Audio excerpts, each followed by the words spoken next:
And Korea. I'm here in sunny LA. Sunny LA.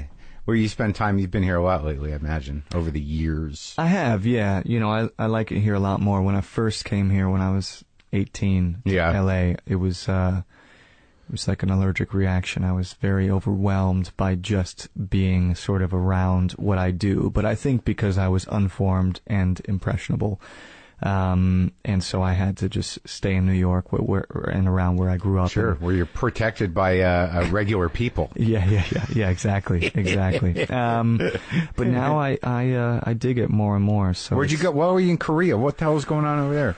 I was doing some acting in Korea. Yeah, with a guy named Bong Joon-ho, who's a filmmaker I really like. He made a film called Memories of Murder, and a film called The Host that I think are just wonderful, and a film called Snowpiercer. That's probably the one that people know the most. But he's the real deal. How'd you find him? You just started watching his movies? Did he ask for you? Did you reach out to him and say, dude, let me make a movie with you? You know, we actually met a long time ago when he was at BAM in Brooklyn for a screening, and I was a fan, but we just kept in touch via email. And then when he'd come to New York, we'd hang out, get drunk. He's super funny, like a little perverted, like sense of humor, you know, and I was like, okay, I like this guy, you know.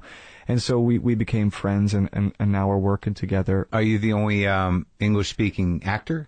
No, Jake Gyllenhaal and Tilda Swinton and myself are sort of the...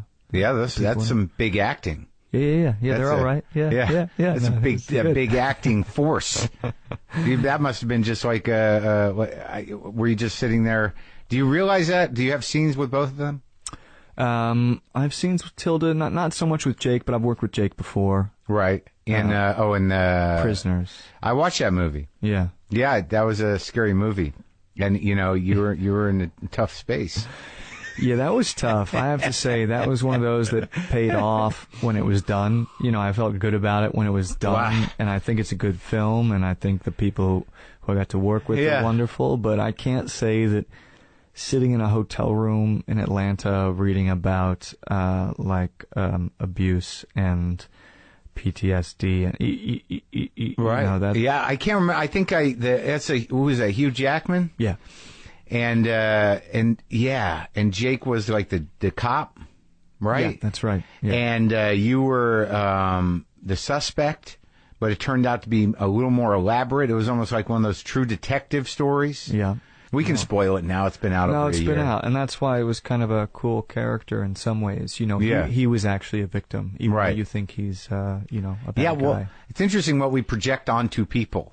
Just because you look a certain way. Like, you know, that guy wanted to believe you were the guy because you were freakish. Sure. Yeah. And really, he was just somebody who, angry. You know, got, you know, well, I mean, if you got taken, I mean, he's in a state of, you know, trauma. And so I would, when you read that, I don't hold that character's flaws against him. You know, actually, that's a pretty empathic place to come from, like, so, you know, even though he seems evil at the outset, you know, actually, like, I think it's somebody you could feel for, like, man, that guy got, you know, it's not his fault. Yeah, he's human. Yeah. Well, that was sort of that happened with the character in LIE as well, right? I mean, I didn't see that movie, and I apologize. I've seen a lot more of your movies.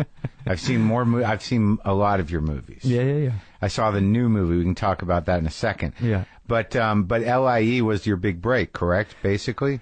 Yeah, I mean, you know, I was probably 16, but looked 12. Yeah. Well, you look 16 now. How old are you now? Yeah, How old are you? I just turned 32 last week. Did you really? Yeah. You're holding up pretty well. 32. Fuck. Oh, come on. No, it's great. It's great. How do you think you're going to age, really? I feel like it's all going to kick in maybe at 42. You're just going to get old in a day. I'm waiting for if the metabolism changes, because you're lanky. I eat well. Yeah. Even though I'm scrawny. Right. You know? You're one of those enviable people. Yeah, I know. Who can just eat whatever you want and not put on a pound. People don't like hearing that. But when you let's go all the way back. Yeah. But before I don't want to leave anything trailing off here. Where was I? Oh yeah, Tilda Swinton. So you're doing scenes with Tilda Swinton, who's just an acting monster. She's amazing. Yeah. When you act, and I've done a bit of acting, I don't have any training, but I can pretend pretty good. Yeah. When you know that Tilda Swinton is there, are you just acting like a person, or are you like, can you feel her acting? You know what I mean? Like, Yeah, it's a good question. I've been really, really lucky to work with a lot of wonderful people. Yeah. That's something that excites me and gets me off and sort of inspires me, and I hope somehow I'll become a better actor myself by, the same way, like, you play ping pong against somebody who's better than you, you're going to get better. Or you quit ping pong. Yeah. I think I don't think I think about that much. Actually, I usually feel that when it's done. Like last year, I did a film called Youth, and Michael Caine, Harvey Keitel, and Jane Fonda are in it. I like that movie a lot. Yeah, it's cool. But like when I was doing press stuff for it, was the time where I went, "Holy shit! I'm sitting next to Jane Fonda, and I love Jane Fonda." Sure. But when we're doing it, I don't think I let that come in too much because. I feel like one, you're focused on your thing, and two, I don't think you want to let that be. Yeah, like worry about that. Yeah. But also, you've been doing it a long time, where you realize like this is our job. There's Jane Fonda; she's here to do the job of acting with me. Yeah. You definitely feel like that. I mean, I felt that way. In the little experience I had doing my show, that these people come who you're familiar with your whole life. Yeah, and you're a fan and you're in awe, but it's sort of like, no, we're all actors.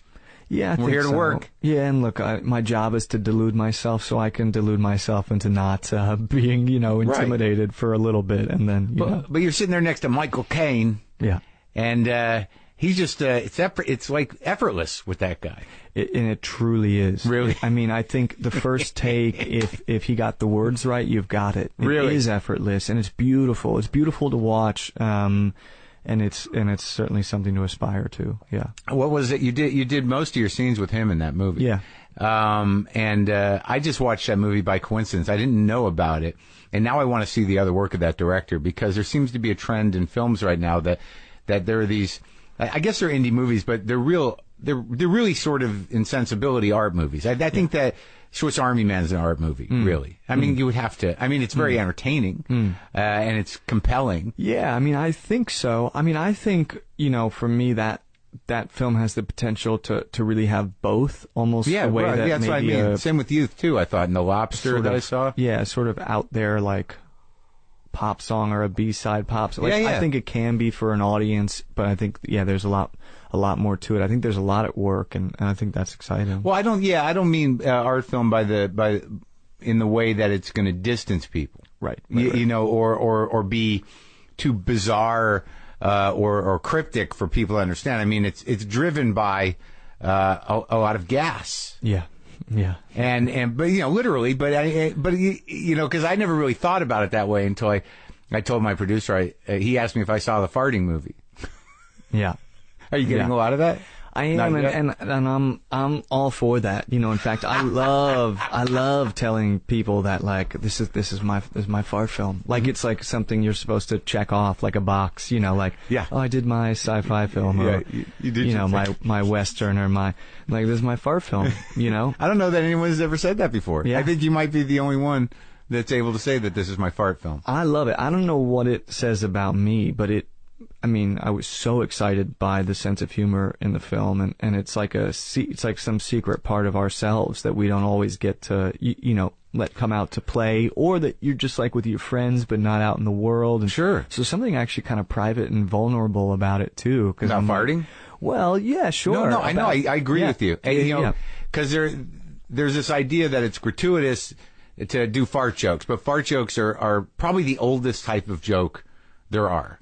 Outside of hostile jokes, where people are getting laughs just for hitting other people. Right. I think the fart has been funny as soon as humans are able to laugh. Yeah. I mean, why is that? Because it is just a bodily function, right? I know, but it's surprising. Sometimes it happens at the wrong time. They all sound different. They stink. Yeah. They're they I think fundamentally embarrassing. I mean, there is a certain amount of pride in them. Yeah. Either for length, tone, or the power of the smell.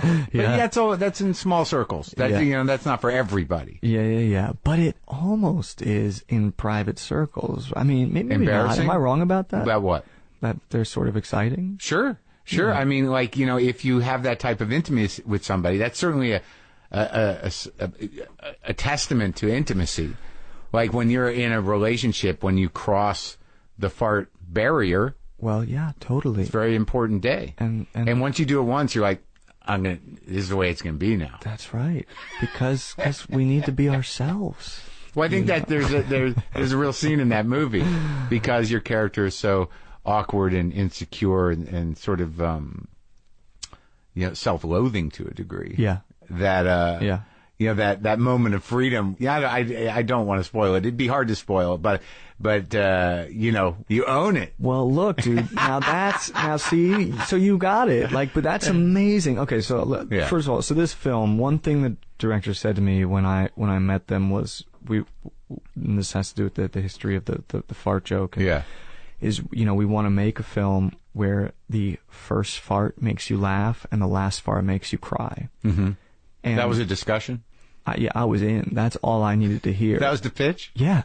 Dude, come on. If we could do that, if we could, that would be a miracle. It's like space travel. I mean, come on. I was so into that idea. Yeah. I thought, this is fucking brilliant. Yeah. If we could do that, can you imagine? And then I was proud of you. Thanks. But also, if the film is what you're saying about my character maybe being self-loathing is great that you picked up on that, because I do think he is somebody who his own shame has prevented him from either loving or receiving love, in his life, and from loving himself. And, I think it's hard to exist in the world, and when you feel that way, you continue to isolate yourself, usually, Yeah, because you feel uncomfortable in your own skin, and you're constantly projecting what other people are thinking about you, but it's really just you. Yeah. And so it's you're almost invisible. And it's invisible and lonely, and that's what this guy is. And then, through this farting dead body, he does learn to have fun again, or be happy again, or to have just some kind of connection where he actually feels seen or heard or loved, or receives it, or is able to give it. And the fart is not just a cheap joke, but it is, I think, in the end, a way to declare some kind of love. Or freedom, or something. Some sort of self-ownership in a weird way. This is me. Yeah, exactly. Finally, it was quite a journey for that character to. Yeah. And I don't know, when you look at a script like that, I guess, what's the name of the writer-director? Daniel? The Daniels. The Daniels. Daniel Kwan and Daniel Scheinert. Two different guys. Okay. Yeah. Where do they come from? I believe one's from Alabama, one's from, I want to say, Massachusetts. Is there a second movie? They met in college. No, that's their first film. They've made videos and shorts, music videos and short films, which are excellent. So these are, but guys who they're young. Yeah. But to take this premise, when you look at that script, do you ask yourself, what is the reality of this movie? I mean, because it's one of those movies where you're like, where is this landscape? Is this a real thing? Because at the end, you sort of have to ask yourself, how much was, maybe a hallucination? Right. And frankly, I'm happy to let somebody have their own feelings about that. Right. Sure. I actually don't think it's probably the most important thing, whether it's real or not. Well, as you play it, when you look at the script, do you go okay, so this landscape, it does. Okay. Yeah. Totally. I know what you're saying. I think, totally real for me. Right. As an actor. Mm-hmm. And it turned out to be much more challenging material than I expected. The part of me wanting to do this film was my own desire to go have fun. Mm-hmm. The Daniels have such creative joy and spirit in their work. If you see their music videos too, but just seeing the film, they have a real spirit, and that's something literally the first time I saw their work, I thought to myself, whatever juice those guys are drinking, I want some. Sure. And that's literally what, I wanted that. I mean, talking about, especially we were just talking about a film like Prisoners, right? And I, in my life, was craving, literally, I want to go fuck around. You know, that you lighten up a little bit. Yeah, have some fun. Or just, that part, another part of me, the part of me that thinks that, a farting human jet ski is fucking brilliant and hilarious, which people may not know that I would just think that that's the greatest thing in the world, right? So, so I look at it completely real, and I was really excited. But once you get into that, it's actually a really hard thing to be totally convicted about. I mean, meaning like, wow, okay, like some of this dialogue is really challenging, actually, like to explain to essentially like a child, but a dead guy who's forgotten everything, like what's sex, what's a boner, what's life, and Daniel Radcliffe love. Was great. Was great. Like, I mean, great. That was a tough one. Really tough. Yeah. No, seriously. Yeah. It's a really hard part, and he killed it. Yeah. Yeah, and but he seems like, not unlike you, a very open guy, nice guy. I've had him in here, like, you know, also up for the challenge to transcend the Potter. Yeah. He's a total sweetie and a like he'll do anything. Like he's balls to the wall once he's in on something. You know, it's great, and we needed that. You know? Yeah. Well, it came out well. I mean, I watched it. Well, because look, you know, there's some movies, like in the last 2 movies I've seen you in, the last 3 movies I've seen you in, you know, were very interesting movies. But Youth and this one, you know, those were, you know, they're compelling movies that don't necessarily explain themselves. Obviously, this one is much funnier. Yeah. And Youth was really an exploration of age, oddly. But the landscape was equally as surreal and a little peculiar. Mm-hmm. Yeah. That character was like an actor who was kind of drying out or relaxing in between and thinking about a role. Oh, then you got to put on the Hitler outfit. Yeah. Yeah, that's that was great.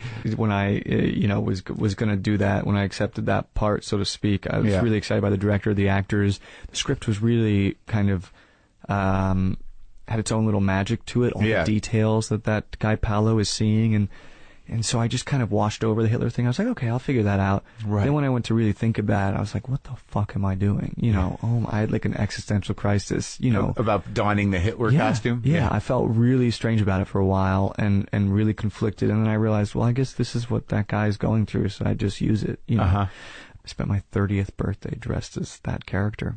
I was in Switzerland. No, I can't even see. You know, it's weird. Literally, June 19th of 2 years ago, I spent the day dressed as Hitler, and that I don't think that helped the sort of existential feeling going into your 30s. No, it's good. When you ask yourself, where am I at this point in my life, and you look down, I'm dressed as Hitler sitting at a table. Yeah. That was good. That's a good story. Yeah, it was good. But what is your process when you're sitting there watching these veterans? Yeah. Well, first of all, I really get off on being around people who I don't know, it's just great. So whether that's a director or an actor, and you definitely see things to be inspired by or go, right, like, man, I could probably just like take a breath right here, like Michael Caine, and just, really not, right. I mean, it's going to come. There's no, or, you could see another actor do something and go, you know what, I should try that. And then the trick is, though, like, it's figuring out what's best for you. Definitely when I was a younger person, you read about people, you see people, you want to be like this actor, you want to be like that. Luckily, that doesn't really cross, one's mind anymore. You but it's sort of learn you have to do how you're going to do it. Yeah. Well, I find that when I talk to actors, the ones that talk, that it is hard to explain, and it is sort of an evolving craft. Now, however you put it in place, whenever you nail it, whenever you start to really feel your own abilities, that it does seem that the evolution of it is really up to you. That, it's not a trick or anything else, but you're going to figure out ways to go deeper in a scene or in a moment, and you're going to surprise yourself. And, you might get some sort of emotional muscle memory from that. Yeah. I imagine that sitting, at a table just as Hitler on your 30th birthday did find some new territory within your heart and mind of things you can do and are willing to do, and even the feeling of that. Totally. And you know what? That was a super surprising day of work, actually, because there was the last thing I wanted to do on my 30th birthday was spend 3 hours of makeup, of prosthetics, right? Sticky shit getting put on your face, having to hold still at 5 a.m. And but then you sort of go, okay, you know what? This is great, and I'm just going to give myself over this thing. and you go, fuck it. And then, like, the scene actually went great, and some things happened that I didn't know were going to happen. You know. Because of you? Well, I think just because I had to, like, get out of my own head. I just had to go, fuck it. Yeah. And, you know, maybe I wouldn't have been in that place. I needed to say fuck it if it wasn't my 30th birthday. Right. And then I had a great time doing the scene. I, you know, surprised myself that it was so fun. Yeah. Which is a weird thing still to say. Well, you were, but yeah, I mean, not really, because it was, you were studying for a role within the movie. Yeah. So it wasn't like you were, you know, being Hitler. Yeah. Did they bring a cake to the set? Yeah, we had cake and champagne. Were you still wearing the Hitler outfit when you had the cake? I think I'd gotten it off. I hope so. Let's see. Yeah. That would have been good, though. That would have been good. Yeah. But you've been doing this a long time. I mean, how long is it? Where'd you grow up?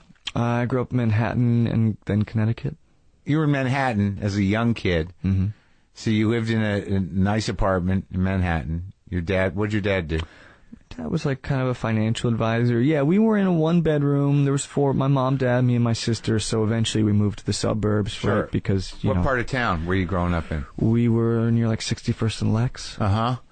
And you were there for how long? I was just there till like 4th grade. And then you moved to Connecticut so your dad could work in the city. Yeah, like commuter train town, Sure. right? Everybody takes the train in, you know, good public schools. So you don't have to pay, you know, Sure. so it was easier to town? afford to live. It was called Wilton. I know Wilton. Yeah. Yeah. There's like a theater community, or that's Westport, really, right? Well, yeah, but, you know, there is a little, well, yeah, Wilton, Westport, you know, it's right there. Because all the stage actors live around. I guess there are a bunch. Yeah, that's right. You're right. Yeah. So they always had pretty good little theater situations in those Connecticut towns. Yeah, I guess that, you know, doing community theater is you know, in Connecticut, it's probably good. Where I started. Is it? Yeah, kind of really at this theater in New Canaan, which I believe was called the Powerhouse Theater. But honest, I mean, like little, you know, this was like community. Yeah, I mean. How old were you? Whenever I moved there, I started doing it. I think it was one of those things where you move towns, and I believe my mom just had me do like every extracurricular activity there was to integrate you into the every sport, town. Yeah. Which, you know, and just like the theater was one of them. So like, you know, what sports? Basketball is my favorite sport. I still play a little bit. You know, I played soccer. You know, I played most sports. Played soccer. I played hockey even Any of them when I was young. Just basketball is the one I don't like going to the gym, but I love like playing a sport. I love sports, so I love watching sports. Really? Yeah, love it. That's good. Yeah. I never got that. Oh man, I just like I'm super into it. I just people they're like the people who are the best at what they do in the world, and I think they're artists. You know, honestly, sure. They're you know. Well, you know who made me appreciate it more was that guy Chuck Klosterman. Yeah. Yeah, and he was talking about how you know. It's in his new book, but there was a bit on football in there. He says that it's really the only thing you can watch, especially on television, where you honestly don't know what's going to happen. Yeah. Because it's all relative to these humans doing this amazing thing that doesn't have a script. Totally, and I feel that it is drama. You know, it really is, and I'm into that. I love the stats of it. I love the details. Yeah, the strategy. You're in. So yeah, and that's what, you know. A lot of times I do. You know, some people ask what's your favorite thing on TV, and you know, pretty much the only thing. I mean, I watch a lot of movies. You know, I watch a lot of movies, but a lot of old movies. But if I'm gonna watch TV, it's usually sports. And you play music too? Yeah, I used to play a bunch. You know, I still noodle. You play instrument? Guitar? Yeah, I play guitar a little bit. You know, I used to play a lot. But yeah, I like to travel with a little, you know, beater guitar just to like have when you're in a hotel room for weeks, you know, away from everything. I have a friend now who has a studio to like jam in, or like a little rehearsal space, and I think it would be fun to go plug in and see what that feels like again. But, open it up. Yeah, baby. No, I mean, you know, it would be fun. I do miss that. In fact, that is something that I get off on, where you get from certain films like a Swiss Army Man, where you're really like collaborating and playing with people. Yeah. You know, and that has that feeling that, you know, that there's really a special feeling when I see your instruments here. When you play with people, I know, and it clicks for a moment, it's fucking great. You know, I gotta do it more. It's really a special feeling. So I do miss that, and sometimes I get that through my work. Well, I imagine in the new movie especially that you must get it. Yeah, I mean, I know it's scene for scene, and some days are tedious, and sometimes there's a lot of takes.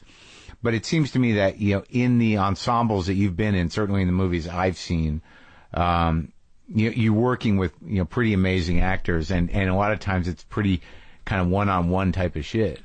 Totally, and I, exactly, and I dig that, and I think that's why I keep saying, like, but the people, it's almost like that band feeling, even with the director, like, sure. When you meet with people or you see their work, like, oh, we have something in common, like, let's, get into it. So when did you start doing it seriously? Well, I started doing plays in New York, off-Broadway and Broadway, even in late middle school, early high school. So, I started technically very young, and I did my LIE, I was 16. Sure. But you'd already done theater. I'd done theater, but, Like what? I did a play called Inherit the Wind with George C. Scott and Charles Durning and those guys. People, Oh my, those guys are like mountains. Yeah. Acting mountains. That must have been a lot of spit and yelling. Well, there was definitely a lot of spit and yelling, but I wish I remembered it better.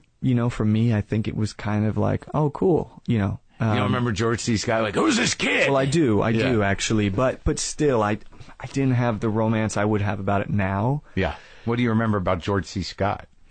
I think they've both passed now, haven't they? Yeah. His health wasn't great at the time, actually. Yeah. So sadly, I do remember him struggling a little bit.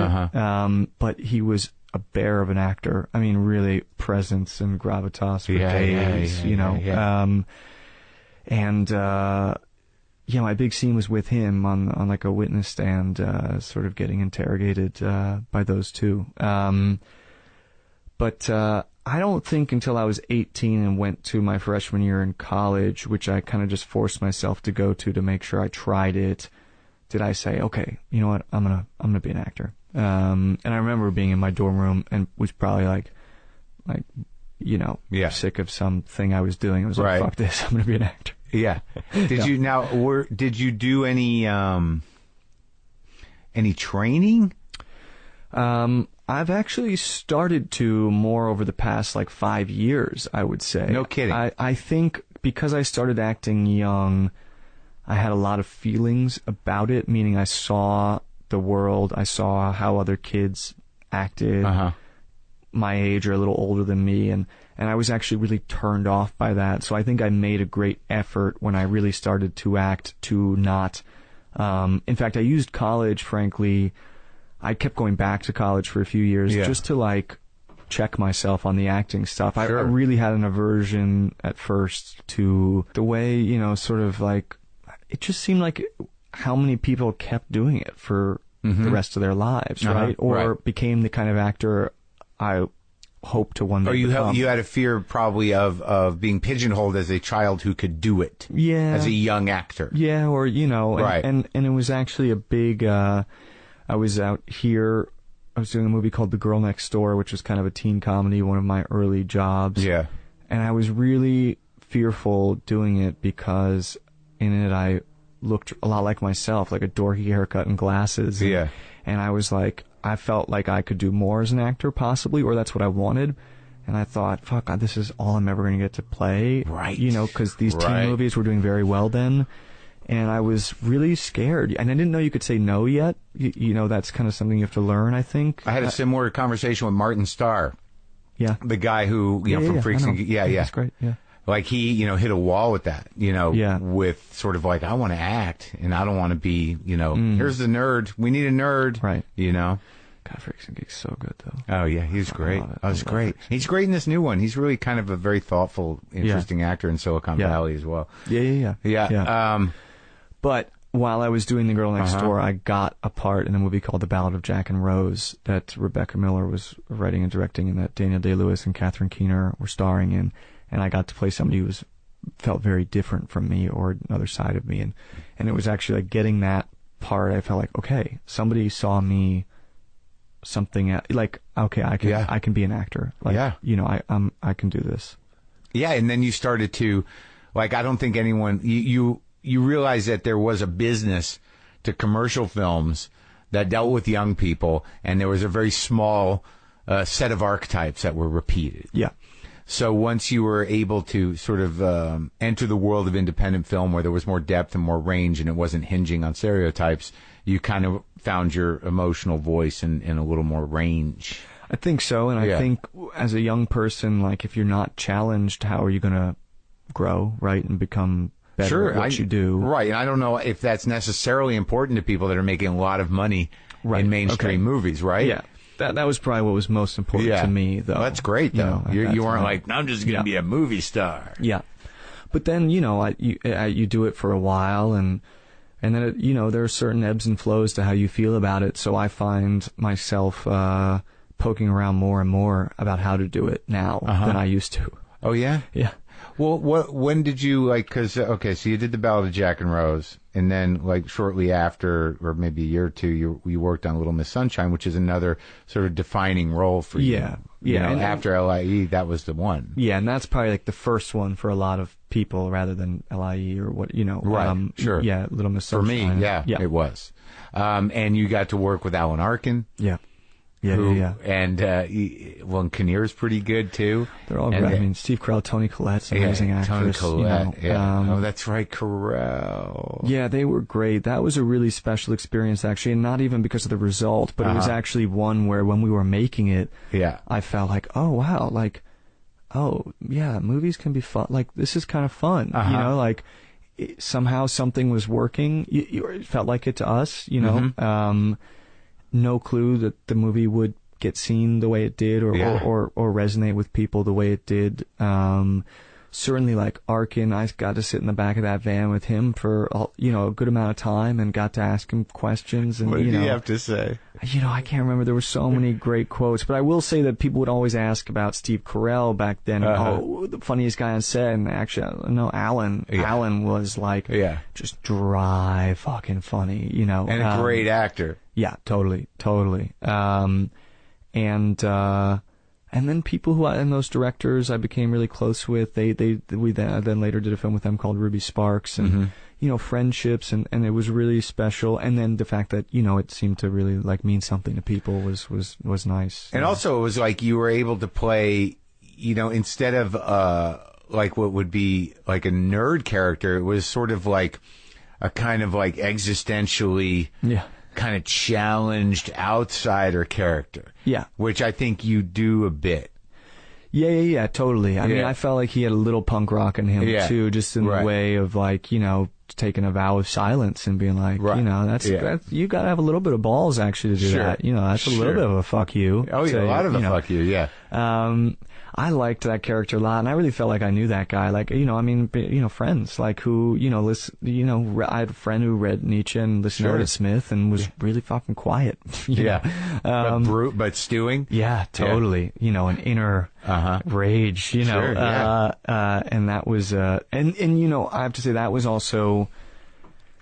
that was actually kind of a scary part because I don't talk in most of the film, and I had no clue if I wasn't experienced enough to sort of say I trust in myself, or I trust in my directors, and I trust in, I was like, fuck, am I getting across? I hope somebody feels my guy, because I'm not able to say anything. Right. And I liked that a lot, and I would love to do I'd love to do a silent film or something, or a part who, I love that type of expression, and think it's very cinematic.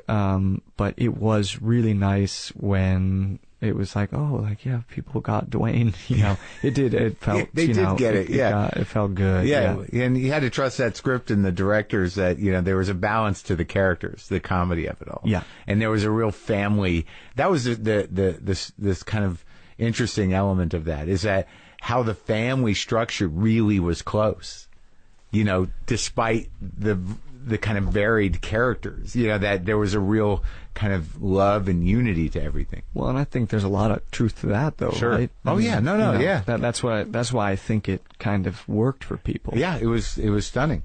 And when did you start? So you say you started studying, actually. You obviously you're going on a lot of natural ability. So when you decided to study acting, how did you decide to go about it? Well, yeah, I should clarify. I mean, I definitely used to first of all, growing up in the theater, Sure. I think was a natural. Yeah. In retrospect, I learned a lot. Mhm. You know, didn't know I even was at the time, but did. And then certainly had enough of a hunger when I was younger to read everything about it and sort of watch a lot of films and stuff. But then, I think it's really fun to keep figuring out how to sort of like walk towards a character. And so usually I try to find something new to do for each character. Mm-hmm. And sometimes that can mean trying some new thing that I've heard about. Like I've heard that, people do animal work for acting, Sure. right? Okay, I'd never done that before, so there was a certain character where I thought, I'm going to go try that for this character. On your own? It feels, yeah. Uh-huh. Well, yeah, no, I went and worked with somebody as well. Oh, okay. But sought out somebody who teaches that, Animal and work. you say, yeah, I think this might be good for this character. That seems to make sense in my head. Which for some character reason. was it? I'm hesitant to talk about. Why is it? No, I guess it's just the first time I did that I think was for 12 Years a Slave. Uh-huh. I can't remember how many years ago that was, but there was just something in it where I felt. So anyway, it's fun to maybe find something new to try for a part, and Sure. it doesn't always. Sometimes the benefit you reap is very clear immediately. Like, okay, I know why I tried. Yeah. This mask work, Sure. for this part. And sometimes it's not, and I'm like, okay, well, I'm glad I tried that because I've heard people study that in school, you know, so I'm glad I tried it and know if it. Have you had success with animal work? Yes, I have. And have you had success with mask work?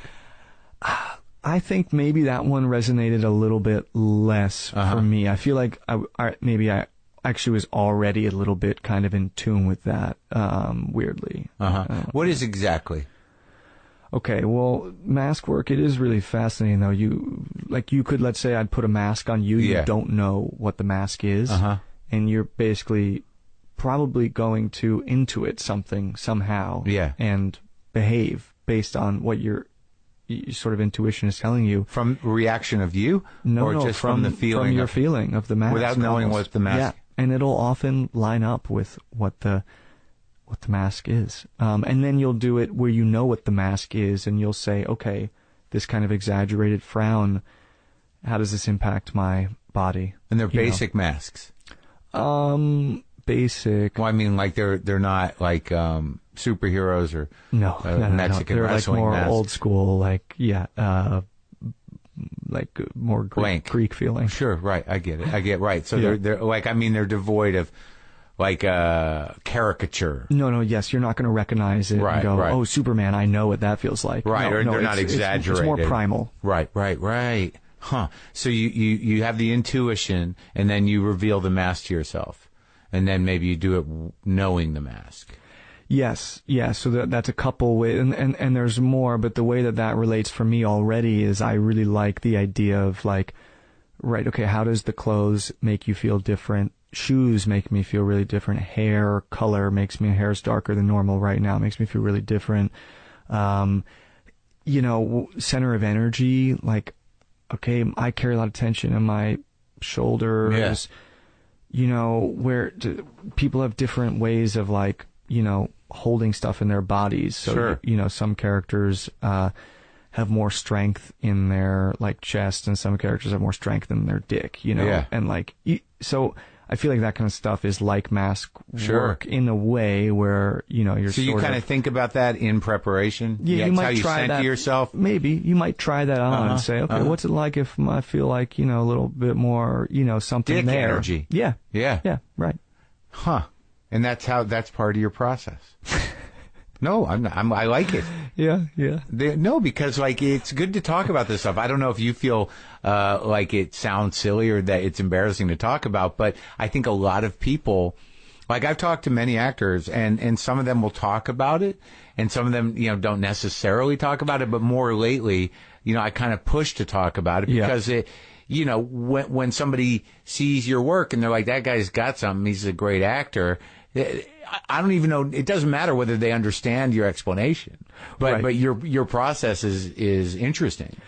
Yeah, and it's true. I I actually prefer not to talk about it usually, just because I do feel like it's just more important. Like, hopefully, I'm not saying mine does, but hopefully the work speaks for itself and you just get the character, and that's really all you need, you know. Right. But there are some people that, like, you know, they're actors out there, and they're just sort of like, what's the trick? And maybe someone is listening to this and they're like, okay, masks.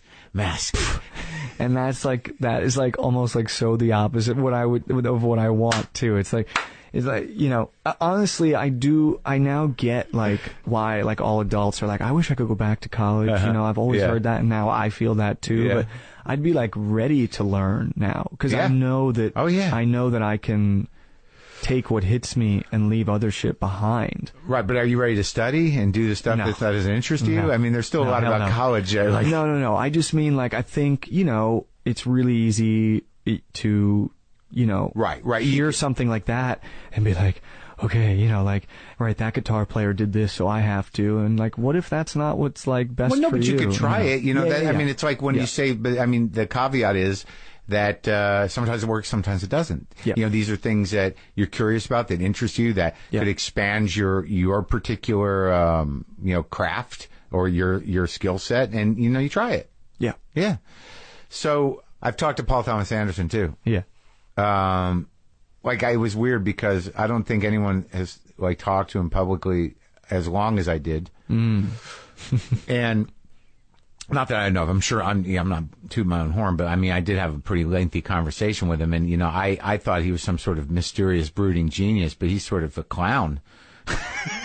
He's sort of a fun guy. Yeah. He's great. Yeah, I mean, you know, and it's sort of like, you know, after I talked to him for an hour or whatever, 2 hours, I was like, how are you the guy that did those things? You know, totally. Yeah. Right. Well, yeah. He's also, I mean, you know, he's not going to give you all you know, even as an actor, frankly, I mean, that's actually something I love about him. I think he's all guts and balls. You know, I mean, he's obviously got probably intellect for days, you know, but he's really, I think, like a guts and balls person first. Got a vision. Yeah. And then he's going to honor it. Yeah. But even the heart of that, you know, I think there's just a lot, and I think that's why his work is so good. You know, I mean, it's not just the technical brilliance. He's really putting everything he's got on the page there as a writer, I think. You know? And that's that part, the part of the one that becomes the preacher. There's brothers. You play brothers. Yeah. To me, in the movies I've seen of you, that part, the intensity of that part was a unique thing. Right? For you in acting it, to be, you know, an evangelical who's building a congregation, you know, and has to align himself with the industry and create this, you know, this very demonic, you know, dark alliance. Yeah. So when you're working with Daniel Day-Lewis, the weight of that guy, you both were pretty heavy, some heavy shit. Did you feel it? Yeah, no, I mean, you know, that was, This is the second time you worked with him then. Yeah, it was, you know, also, man, what a lucky guy I was, you know, like, I loved Paul's work. I mean, you know, I remember seeing Boogie Nights, Magnolia, and Punch Drunk Love, which is one of my favorite films. You know, and Daniel is, you know, he's really, he's a very special actor, you know?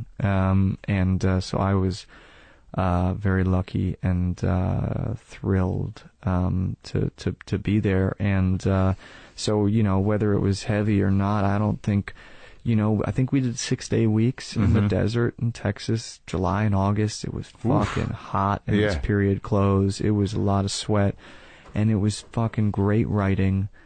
And the crew, everybody was there to make that film, you know, together to make Paul's film. And very special cinematography was amazing. Oh, man. Music was amazing. Elsewhere and Johnny Green. I mean, everything kind of worked out. Yeah. But like, I just remember when we're talking about collaboration and about that feeling of like sort of being, well, obviously you're in a role, but that connection in some of those scenes. And when I say heavy, I just mean that, you know, when you're having that dialogue, you know, with those two characters, you know, the scenes that you and Daniel Day-Lewis did. I mean, when cut happens, you must be like, what? Yeah. Yeah, I think at the end of the day, you know, because you sort of, I'm trying to think, you know, it's sort of like how athletes, you know, like if you go sit on the bench too long, you have to like stretch again, or you know, whatever. Like, it's better to stay warm. Like, you know, once you start a day, you know, it's not over until the day is done. Right. You know, so yeah, it was wild, and in retrospect, more wild than doing it probably, because you know, you're sort of there and you're throwing everything you got, and you know, you got the right scene partner in front of you, so you gotta try and, you know, bring everything you got. Well, that was funny because I talked to Ethan Hawke about working with Denzel, you know. Yeah. And he treated it like he, you know, he watched a bunch of old Denzel movies. Like he said, football players watch you know, like tapes. Yeah. So he could figure out, you know, how he was going to hold his own. Interesting. In scenes with a guy that will take it. Yeah. So, you know, he knew he had to be operating at a level. Yeah. And he was very sort of conscious of doing that. Yeah. It's interesting. Is it? Yeah, it is. That's sure. I mean, why not? You know, that is that a concern you have? Like, you know, all right, I'm going to I got all these scenes with Daniel, and or you don't think that way? How am I going to hold my own?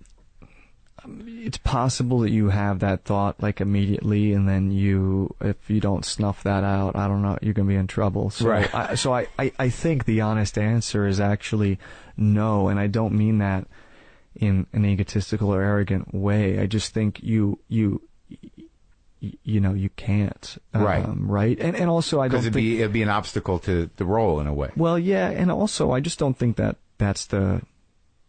would be my favorite way to think about it. Right. You know, I feel like we're all human, and you know, right, you know, is somebody else going to take the scene? I don't think so. You know, I mean, like, the writing is there. Well, maybe it wasn't necessarily competitive, but just sort of like maybe it was an inspiration to sort of rise. Totally. No, you're totally right, and I think that's, you know, everyone does that in their own way. Yeah. And Daniel does. I hear he's very sort of like in it. Like, even when cameras are off, he's wandering around in it. Yeah, he's a committed guy. Yeah. All right, so let's talk about the Brian Wilson movie. We can't go through all of the movies, but the ones that I enjoyed and I liked, which, you know, a lot of them I just haven't seen. But in 12 Years a Slave, that was great, because that's a kind of a gnarly character. Yeah. Yeah, you know, that's... you got to play some of those. Right? Yeah, sure, but also, right, I mean, I felt, like, I don't know that that's what you lay in bed at night dreaming or hoping for. I hope I... Yeah, no. You know, but it is someday. Like... But again, like you said earlier, was there empathy that had to be engaged? Oh, for sure. Yeah, absolutely. And just to kind of have a real human being there is the hope, you know, and I think, you actually coming out from a place of judgment isn't always helpful, you know, so... you know, something that Steve McQueen and I talked about was how, you know, people who are abused often, like, sometimes abuse their animals or things like that. Right. You know, and maybe that's, you know, something that, you know, you're taking out something on other people, or on something you want to take out on yourself on other people, or whatever. So there were ways sort of into it somehow. And that's kind of one where you go, okay, well, I like the story, and I think it's going to be a good film, and these are great people, and, you know, to contribute to this, like, I need to be that, you know, and that was good for that one, you know? Yeah. And the Brian Wilson film, which I watched, I think, a couple times, actually, I thought you were great. Cool, thanks, yeah. And I don't know why, you know, I don't have anything against John Cusack, but my one thing was like, why didn't they just let Paul do the whole, you know, we'll makeup on him, they're fine.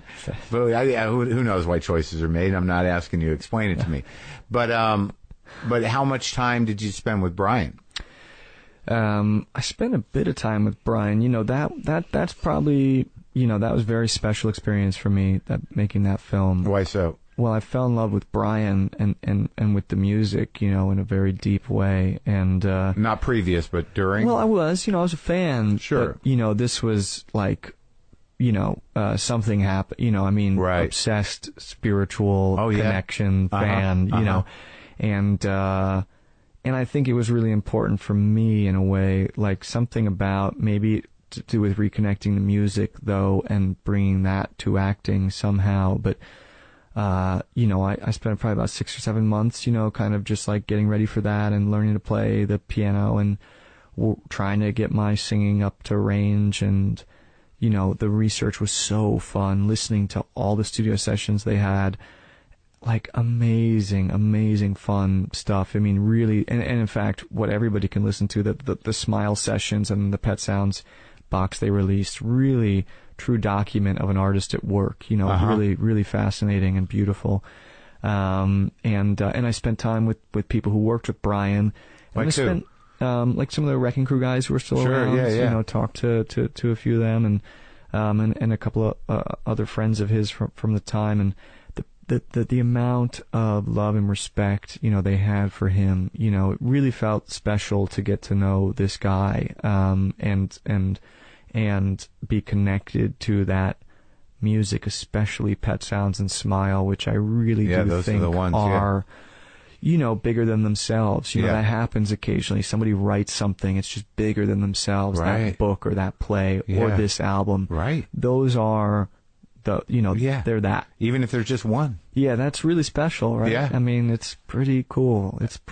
So, and the way that you played it too, with the, hearing it in your head and the way that it was directed, I thought was very effective. Yeah. I thought all that stuff of the early Brian Wilson was really kind of, it conveyed it. Great. The struggle of that guy. Yeah. Then, fascinating, right? I mean, that music was such a gift to so many people. I have a hard time listening to it. He struggled so much. I can hear it in the songs, though. Like, like some people can't. Yeah. Like some people can just get distance from it. Yeah. But like, I get sad. Yeah. Yeah, well, sure. Now, before I even knew that stuff, though. Yeah. Like, I had a hard time with Pet Sounds, like, because like, some of the songs were so simple for a grown-up to be writing, but the message underneath the poetry was something so, like, lonely and sad and yearning for something. Yeah. What was it like to spend time with him? It was great. At first Brian is such a sensitive, sort of open, raw spirit that, my first goal was really just to like say, hey, I'm Paul, I'm going to play you, and I know that's probably fucking scary. Like, just like, not to like grill and study and like, and frankly, he was so different then. And I had done a lot of, I didn't meet him for months. I did a few months of research before meeting him just to get my own impression of the 60s Brian versus who he is now. So I didn't feel the need at first to sort of, overstep my bounds. In fact, I wanted the opposite. I wanted him to know that I'm here for him, and that, so it was, and I was such a fan by that point. I was, excited. And, boy, Brian, he can, he's struggled in his life, and I think he can be, in front of groups of people and awkward, but when we got to talk about music, I mean, he really, like a schoolboy, came out, and he would light up and, his memory, and excited, and, it felt very present and alive in him, and that was really exciting to see, and so exactly what music was for him, and, it got to the point where those songs took on new meanings for me, which I'm not saying they were meanings that should be there, but like, God only knows what I'd be without you. Like, for me, I think became about music. Right, yeah, sure. And, in my room, like, for me was the studio. Like, so, like, I just, like, after spending some time with him, just felt like how music, what is him, and he is his music, and so it was very special experience in that way where it kept revealing itself, you know. And then, you know, I've gotten to hang out with him since, and I've gotten to like sing with him, play with him. And really? It's fucking cool, yeah. Publicly? Yeah, a couple times. We did a couple actually the benefits for like mental health organizations, and you know, I got to go up there and sing a song, kind of thing. And so he was happy with your portrayal of him? I think so. Yeah. That's nice. Yeah, it's great. So what else is in you've got a girlfriend, right? I do. And and she's an actress. She's an actress and a writer. Yeah. What's her name? Yeah, Zoe Kazan. Oh, right. Her grandfather is Elia Kazan. Yeah. He did some good shit. Yeah, he's all right. Yeah. No, come on. Yeah. And is it hard to be actors, or is it okay together? You mean? Well, no, I mean just like in general, in the same business. Well, you know, she's a woman, and you know, so we don't have any of that kind of. Right, you know, it's not like we're up for the same parts. No. Yeah. You know, I will say that it's actually nice to have somebody, we understand each other, I think, which is nice and can be really supportive in that way. I think it's hard that we can both have to travel for work, like, and sometimes be away for like months. Yeah. Last year I spent 6 months in Russia, Latvia, and Lithuania doing this War and Peace 6-hour miniseries. And for what? For the BBC and the Weinstein Company. You're doing War and Peace? You were in Russia? Yeah. So that was like, it was great, but that was hard. You know, like I missed home and Did she come out? She came out twice. I came home twice, but you know, you know, that's hard. So, you know, but we do well actually. Yeah, we do all right. Good. How was Russia? It was interesting. I liked it. I drank a lot of vodka. Yeah? It tastes better there for some reason. It's supposed to. Yeah. It was good. Interesting place. Yeah? Were you in St. Petersburg? Yeah. Beautiful. Yeah, I'd like to see it. Yeah, it's amazing. Oh, that's another good thing about it. Seems like you're seeing a lot of nice, interesting places. I mean, it's really, you know, have to... South Korea, Russia, Texas. I get to... No, it's true. You occasionally have to actually remind yourself and go, you know what? You know, I'm lucky. Right. You know. Yeah, and it is, you know, people I don't think realize, and I don't talk about it to many people, but you know, a lot of your job is waiting, and like that may seem silly, but can be a real fucking, you know, it can challenge you, right? Yeah, sure. Yeah. Trailer day. Totally. Yeah.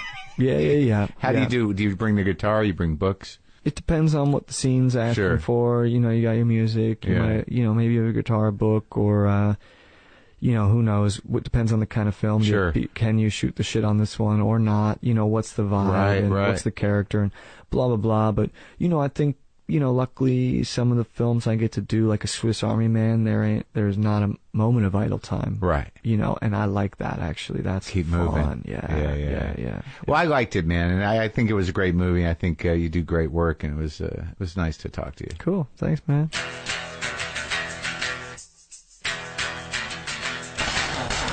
All right.